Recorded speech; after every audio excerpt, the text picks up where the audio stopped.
am indeed. Maybe we'll get some snow next week. Maybe. I don't know. I'm always kind of on the edge. I like snow or not. Huh? I'm always kind of on the edge if I like snow or not. I like snow if it's actually like a snow or an AMI day. I don't like snow if we still come to school.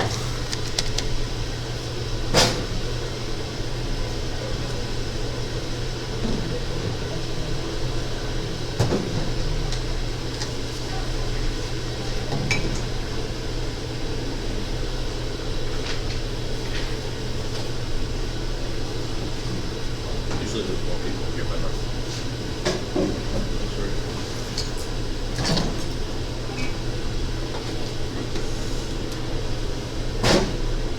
Goals for the day. Huh?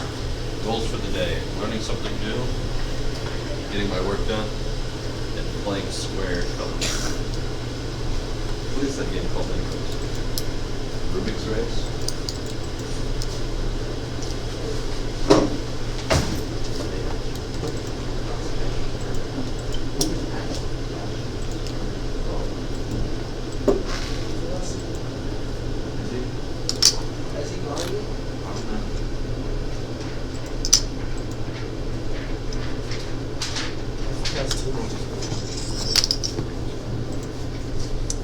We have a small class today. Yeah. All the band people are out. Oh yeah, that's right. Oh, I can't play with Ray every year. That's okay. You can practice so that you can beat him. Oh, I already beat him. It's really easy. I just have to beat Thompson. I don't know if Thompson got lucky, but he beat me. So. Few title. Haley should be here. I saw her at the pepper line. She's usually here earlier. Thompson should be here. Kennedy and Caroline. Just them. That's it. It's crazy. So we can sit wherever we want. No. Oh. After we get all the agenda done.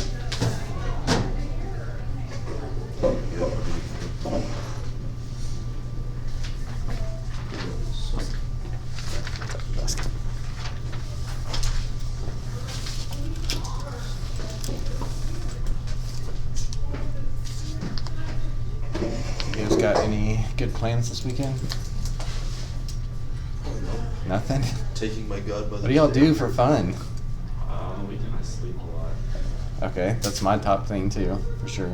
I take care of my grandparents. Okay. I gotta take my godmother to the airport so she can go back home Okay. and clean the house Sunday. Do you have a driver's license? Mm-hmm. Okay. Yeah. There's one more. I'm a junior. I don't know. I feel like most juniors have driver's license. I mean, most. AJ? No. You do? See? I bet it. I would say probably most do, but like, I kinda have to. it's not exactly like you guys have the money to buy a car at this point in your life, so what's the point of a driver's license? Well, my neighbor, who we're good friends with, her son died. So she kinda just gave us the car for a really low price. Not to be depressing, yeah. He died at a very young age. He was only like 30-something. It's kind of like really sad. Yeah. Someday I'll be 30 something and I'll have to worry about that stuff. He got into a car crash. Not with the car that Oh, but like, No, this is getting he had like 3 cars. more and more, but not less. Yeah. Okay, today's handouts are 68 and 69. So 68, we are going to look at some more indeterminate forms. We've already done that with factoring, and then last class we used conjugates and trig identities. Today we're going to look at how to use complex fractions and piecewise functions to deal with those things. And our 68 will focus mostly on the complex fractions, and handout 69 will mostly focus on the piecewise functions. And then I'm going to ask for the factoring page from a few classes ago to turn in. And then that will be it for today. All right, so the first couple of questions are very similar to the other ones we've been doing. Anytime you're doing a limit that you don't have a graph to, you should try direct substitution, and you're going to hope that that works. And in question 1 it does, and in question 2 it does. You just have to remember that if you have some number other than 0 and you try to divide that by 0, that's not going to work. But like our last 2 class periods, sometimes when you do direct substitution, your numerator goes to 0 and your denominator goes to 0. And dealing with 0 over 0 is a calculus topic. So the start of this question will be similar to what we've done. The last of this question will be similar to what we've done. What will be different is how to make this look different without changing its size. But even though we're using it within limits, you guys need to know that this thing that's called the complex fraction is actually pretty common in other algebra aspects. So those of you, if you're signing up for college algebra next year, very likely a few times throughout that semester you're going to have to work with or simplify a complex fraction like this. So what makes this a complex fraction is that we've got smaller fractions within a bigger fraction. And so that's really our first task, is to make this not be a complex fraction. So how do we normally undo divided by 3? Okay, so what I really want to do is multiply this guy by 3, because that would make those cancel. But if you only do it to this one fraction, you're basically just ignoring this 3. So you are definitely changing the question. If you multiply one term by 3, all of them have to be multiplied by 3. Because then it's like you're multiplying the top and the bottom of your fraction by 3, and you're just distributing the 3 across the numerator. Okay, I would also like to get rid of this smaller denominator, so we could multiply everything by an x plus 1. And complex fractions are usually pretty messy around this point. You can see there's a lot of stuff, a lot of things canceling out, so you do need to be careful. It looks like here what we have left over is a 3 times a 1. Over here we're left with a -1 times an x plus 1. And down here we've got a 3, the x minus 2 that we started with, and the x plus 1 that we multiplied by.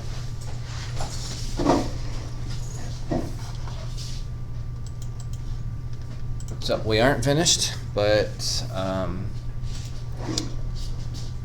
the good news is it is no longer a complex fraction. So some of these questions will still take a little bit longer to solve than others, but now it shouldn't be different than what we had been doing.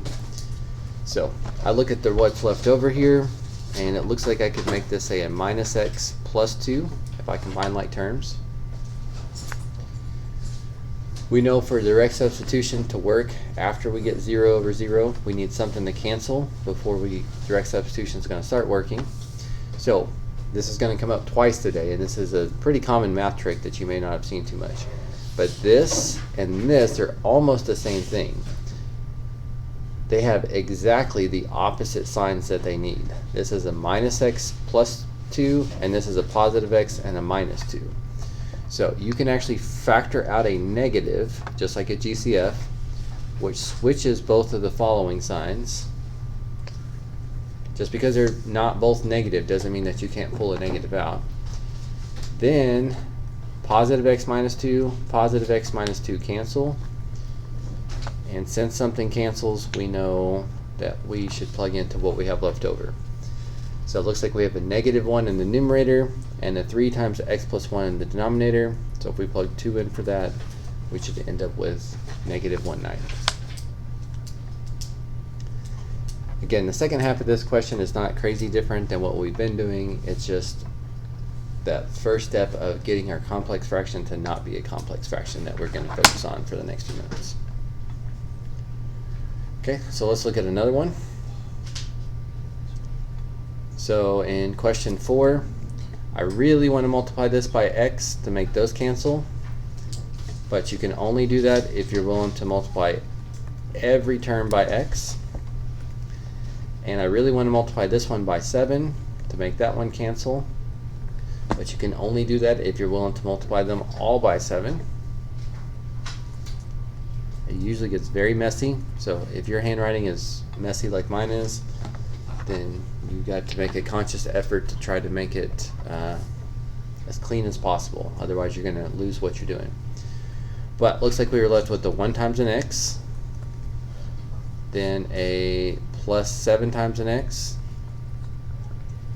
or I'm sorry, plus a 7 times a 1, all over 7 times an x times a 7 plus x. So again, I'm not saying that this is always going to finish as quick as this one is, but you need to see how that's an improvement. We went from fractions within a fraction to at least just having a normal looking fraction. Alright, what's going to happen after this? X plus 7 is the same thing as 7 plus x. The order you add things or multiply things doesn't matter. And then in a second you got something to cancel, you're probably ready to plug in and get your final answer. Plug it into what's left over and you end up with negative 1/49. So what we're really doing in that first step is we're multiplying by the least common denominator of the smaller denominators. You don't really have to think of it so technical. Just think about what you got to do to make them go away.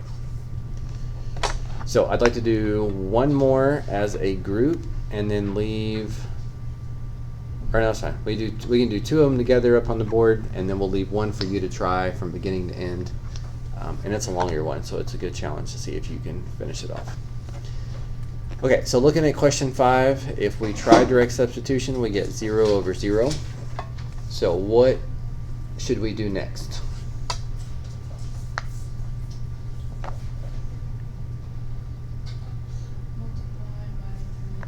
Okay, so multiply everything by 3 pushes us in the right direction because it cancels that out. Somebody else, tell me what else should I multiply by?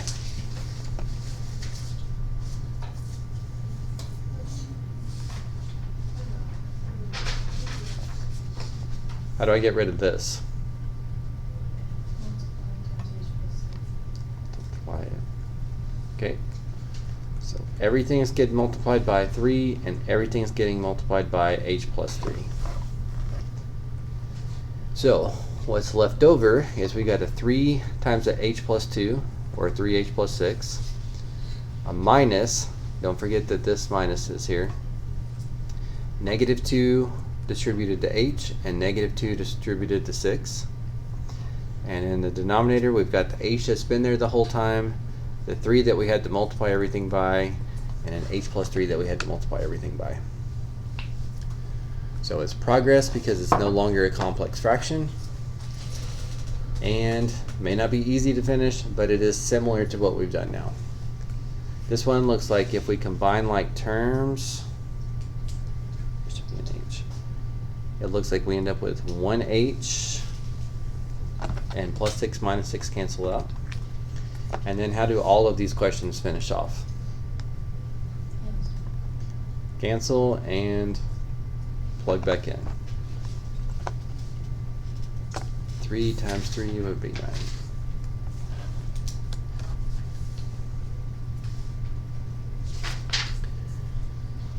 Okay, let's look at one more together. I think the last 2 are a little bit harder to finish. The first step's not harder. Finishing the question is always good practice. You're always going to just get better at those the more you do, but what's unique about these questions is the complex fraction part, and that's what I'm really worried about, because that's the one that we just can't practice every single day. Okay, so when I look at number 6, I think about direct substitution. Unfortunately, the numerator and denominator goes to 0. That's the only time I have to worry about doing more work. I know I want to get rid of this divided by 4 by multiplying by 4, and I want to get rid of this divided by x squared by multiplying by x squared. But if one of them gets multiplied by 4, they all get multiplied by 4. If one of them gets multiplied by x minus, or x squared, they all get multiplied by x squared.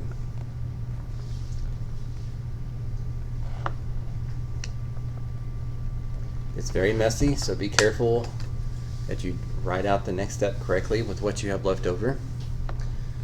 Make sure that you're okay with where I'm at. And then this is often going to happen, and this is a good lesson for all questions, not just limit questions or complex fraction questions.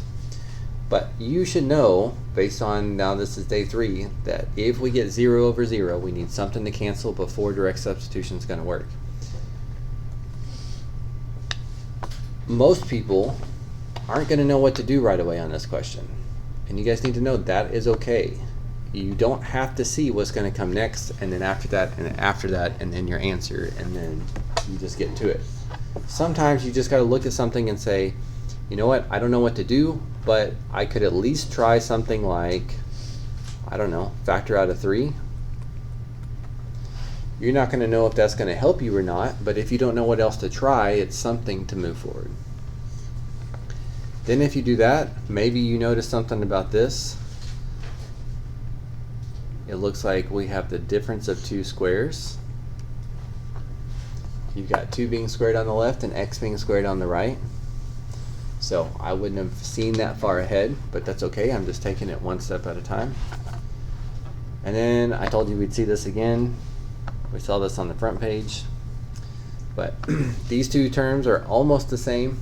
This is a positive 2 and a negative x, and this is a positive x and a negative 2.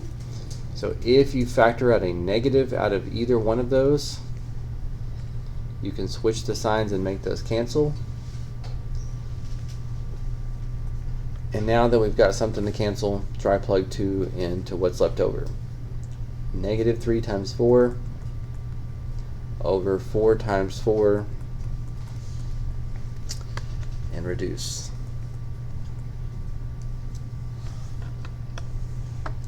So I want you to try the next question from beginning to end, but in my opinion it's got kind of a similar hiccup in the middle of the question. You're going to get to this, something like this, and you may not see immediately what to do, and that's okay, but try something. If there's a GCF, try factoring it out. If there's a difference of 2 squares, try factoring it. If you've got terms that could cancel, if the sign switched, then factor out a negative. You obviously don't need that on every single question, but sometimes those are good things to consider when you don't know what else to do. So this is the last complex fraction of the day, so I do want you to try it and see how far you get. And I will also do step 1 on the board here, so you can at least check and make sure that that looks correct before you go too far.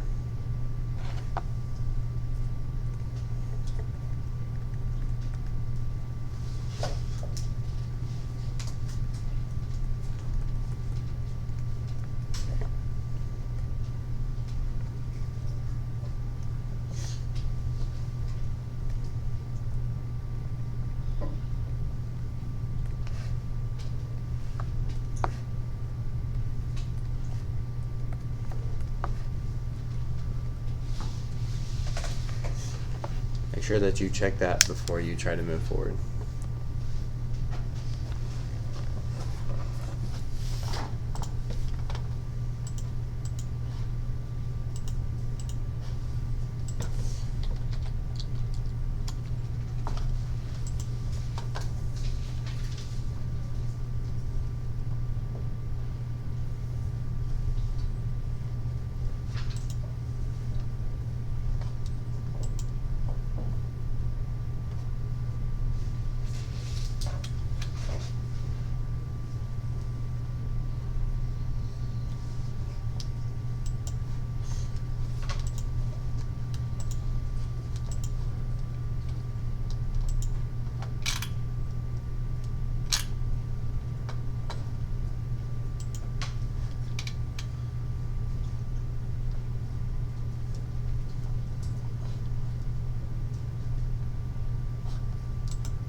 Okay, so as I said, looking at this, it's not obvious what you should do.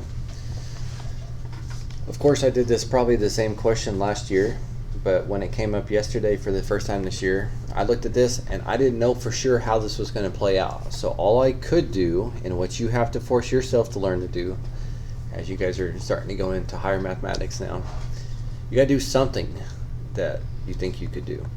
So in this case, the something that I think I can do up here is you could FOIL this. You could do x plus 3 times x plus 3, and that would become 9 plus 6x plus x squared. And then if that thought ever crosses your mind and you try it, then you could say, well, I could also distribute this negative.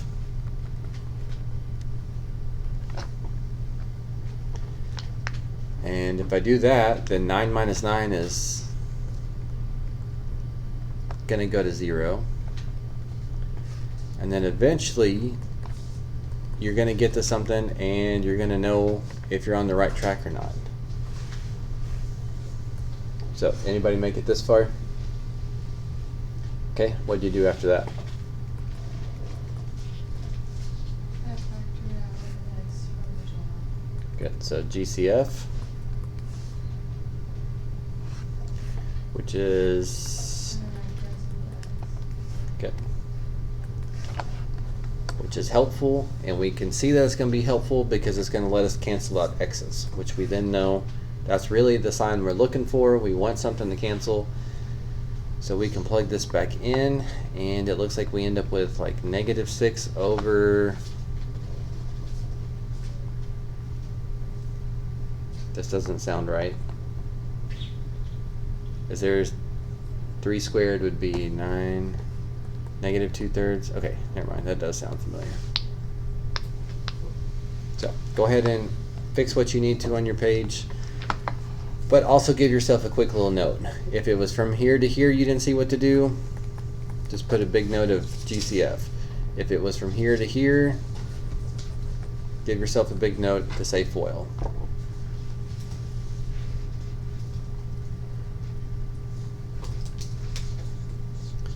Okay, this is the last complex fraction question we're looking at today. So if you guys can think of any questions about this process, especially the first couple steps, now would be the time.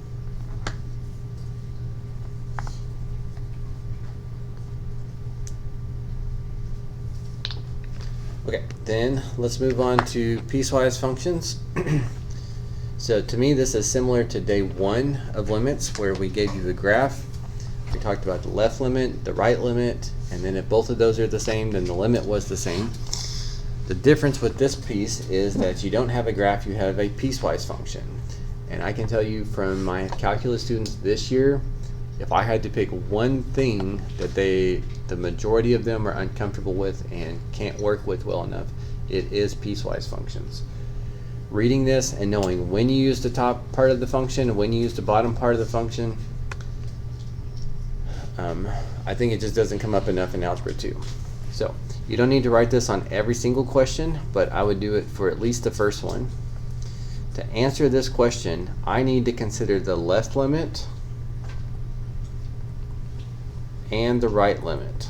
I need to see if those two things are the same. Now, what you need to remember about the coming from the left side, just like on a number line, if you're approaching 4 from the left, then for convenience, you can think of a number slightly smaller than 4, like 3.99. When you're coming from the right, on a number line, that's like your number is slightly bigger than 4. So for convenience, you can think of that as like 4.01. So the piecewise function says that y is 2 to the x power, but only when x is bigger than 0 and less than or equal to 4. And when x is greater than 4, it's y equals 8 square root of x. So which one of these two should I plug it into for the left limit? To the x. Right, because this is the one that's saying when x is less than 4, which is what's going to happen when you're coming from the left. So 2 to the 4th 2 times 2 times 2 times 2 is 16. Okay, what about from the right? Which one of it should it be plugged into? 8 to the square root of x. Right, the bottom one, because x needs to be bigger than 4, which is what's happening when you come from the right side of 4. So you plug 4 into this one, and you get 8 times the square root of 4, which would be 8 times 2, which is 16. And if the left limit's 16 and the right limit's 16, if those are the same, then that is the answer to your question.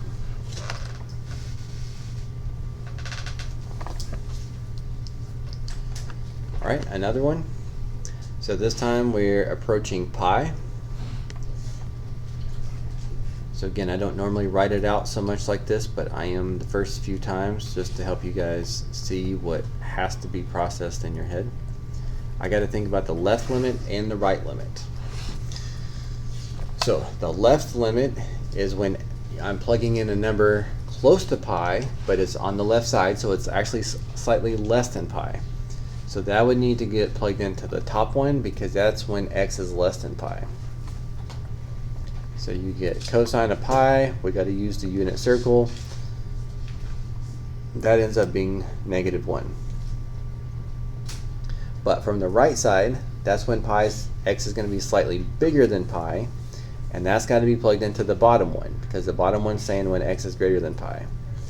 So you plug that in, use the unit circle, and it looks like the limit from the left is -1, the limit from the right is 0, and if the limit from the left doesn't equal the limit from the right, then the one that needs both could not exist.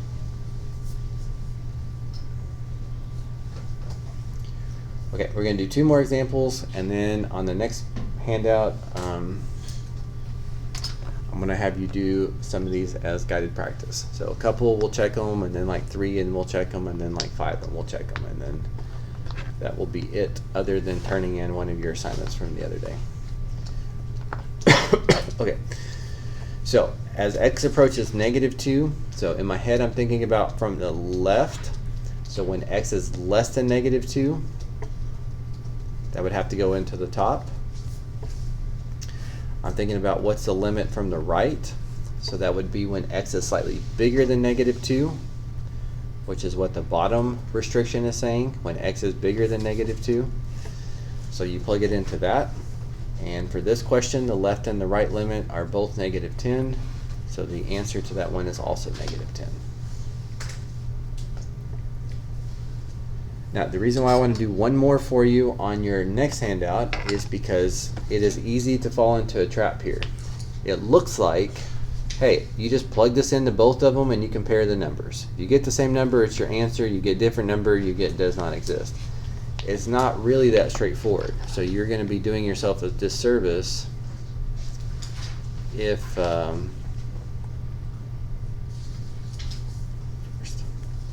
you're going to be doing yourself a disservice if you actually don't think about what these are saying. So what I mean by that is, if we look at question 1, as x approaches -5, should that go into the top part of the piecewise function or the bottom part of the piecewise function? The top only. This is saying use this when x is bigger than 0 but less than 10. -5 has nothing to do with 0 to 10. So this is just a distractor. You should not be using the bottom part of this because that restriction has nothing to do with -5. So if I plugged in a number slightly less than -5, it would fit into this. If I plugged in a number slightly bigger than -5, it still fits into this. And if you're plugging the same number into the same piece, the same part of the function, you're definitely going to get the same answer.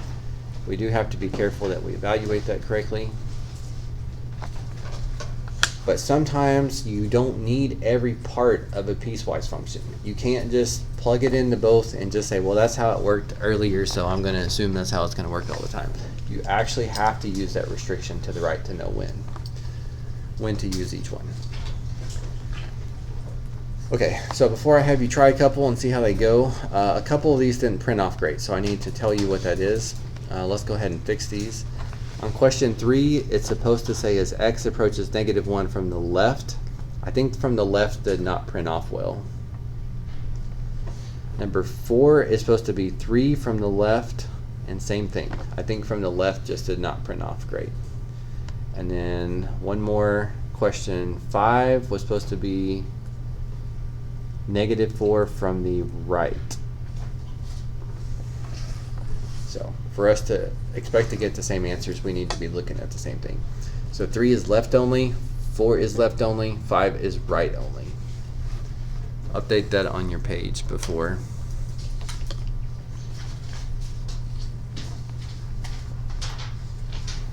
I ask you to try a couple. Okay, so again, these can be very quick questions, but typically, I don't know. I just never understood the struggle with piecewise functions, but I know that it can be. So first off, just try questions 2 and 3. We'll check those, make sure you don't have questions. Then I'll give you 3 more to practice. We'll check those, and then I'll give you the last 5 to practice, and we'll check those. And then that will be it for today. Pretty short lesson.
Okay, the answers I got for 2 and 3.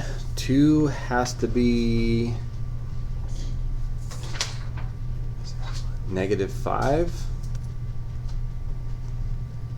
And 3 needs to be either e to the -1 or 1 over e. Either way you write that is fine. Now I've heard some mixed stuff about this. One of my classes told me that they have never heard of the number e. And then my other classes said that they have. You have not heard of it? No. Okay. So E, we'll see it a few more times this semester, but E is a lot like pi. Pi is a decimal that doesn't repeat, never ends. E is a number, but it's like 2.1719, I think. Same thing, irrational, no repeating decimal, never ends. Your calculator actually has a button for E right above divide. If you do second divide, it knows about the number E, 2.718. Oops. So about that. This comes up a lot when we do logarithms later this year. If you have a log with a base of E, we call that a natural log. You guys did natural logs last year? Okay, and when we do interest formulas like the PERT formula, it uses the number E as well. So, not that any of that matters for this particular question, but just so you know that it's not a variable, it's just a number there. Okay, so if you need me to work either one of those two or both of those two out, then go ahead and ask. Otherwise, which one? I'm just asking, is there any of the back that have the printer problems? No, it shouldn't. I'll love for you to go over 3. Did you work number? Okay, yes you did number 3. Okay, so this is -1 from the left. So since you're coming from the left, that means you want a number slightly smaller than -1. So I'm going to think of it like this. something really close to -1 but smaller than -1. So this one is saying when x is greater than -1, so that's not the one you plug it into. This one's saying when x is less than -1. So I plugged a -1 into that part of the piecewise function, and that's where that answer came from.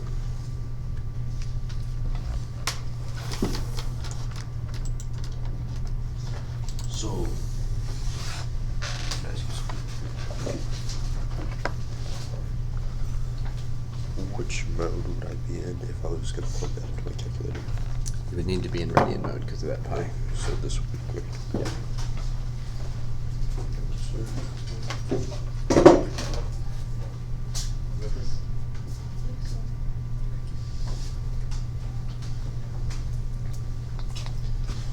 Is that enough for that, Haley? Yeah. Okay. Okay, so next, try 4, 5, and 6. I'm going to work them out the same time up on the board so you can check as you finish.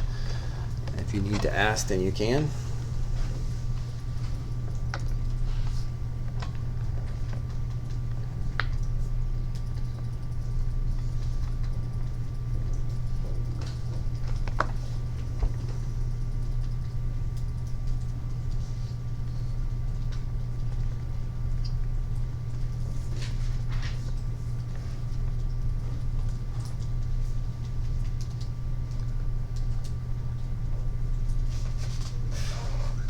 Three different ways you can make your answer look on number 5, which would be okay.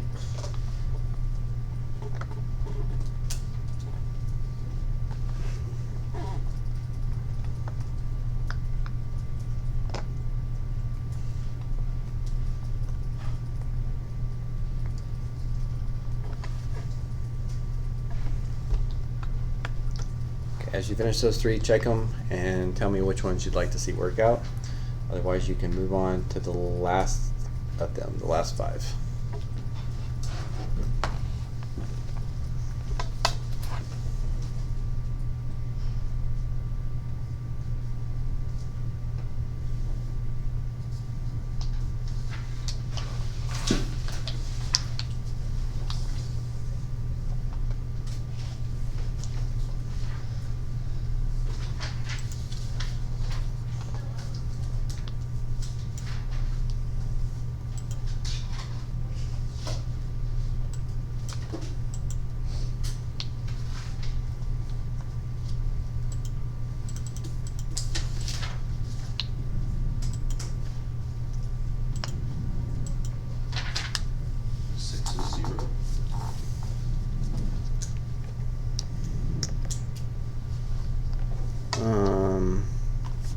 As x approaches 6, so that would be left and right.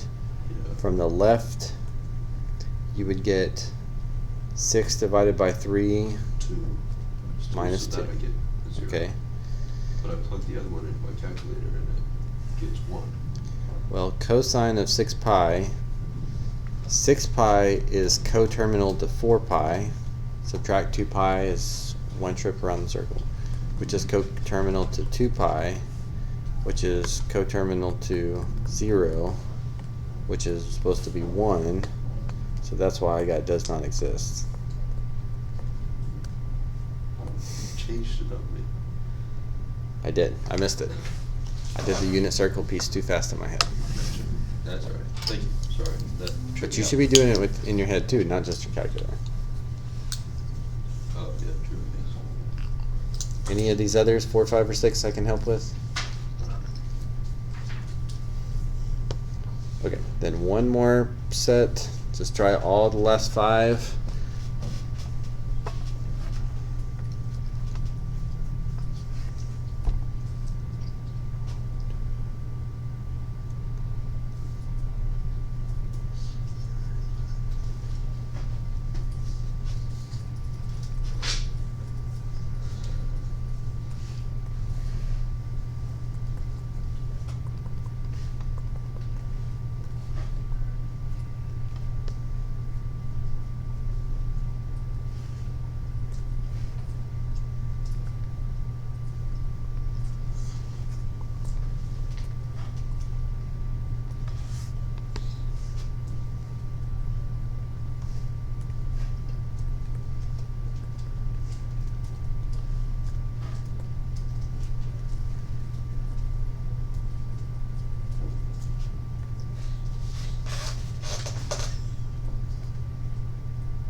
to zoom out quite a bit, but the answer to those 5 are up on the board. So same thing, I'd be happy to do all of them if need be. But these question types are kind of hard to come by, so you do need to ask the questions that you need to ask. But Can I play with the color no, square? not yet. We're not done. No, that's not everything. There's one more thing to do today.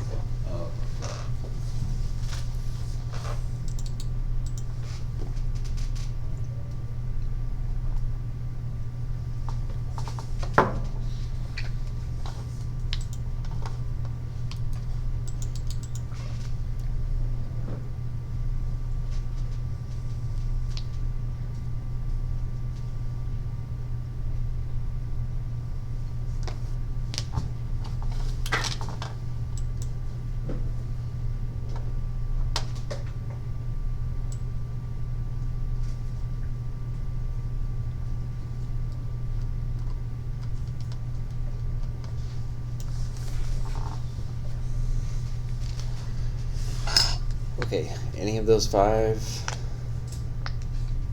you need me to go over with you?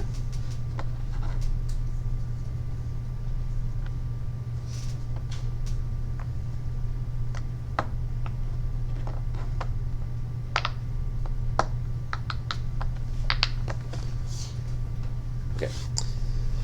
So, last thing I need from you guys today, you guys know I normally like to try to take some assignments and work on quiz and test days, but this unit just kind of gets strung out over a longer period of time. Really, that's for you. In calculus, we certainly have to cover much more of these in a single day, but we have more time, so we can break them up into more pieces. But this one's from like 2 classes ago, I guess. Handout 65 was what the first day we did limits, and we dealt with 0 over 0. And you practice dealing with that with factoring. So I would like that one today. And I think some of you already turned that in a Google Classroom, so that is fine if you did that. You're still welcome to put it in the Google Classroom. Otherwise, if you don't want to do Google Classroom, you need to put it in the box for me. And I need that sometime this period if you want full points.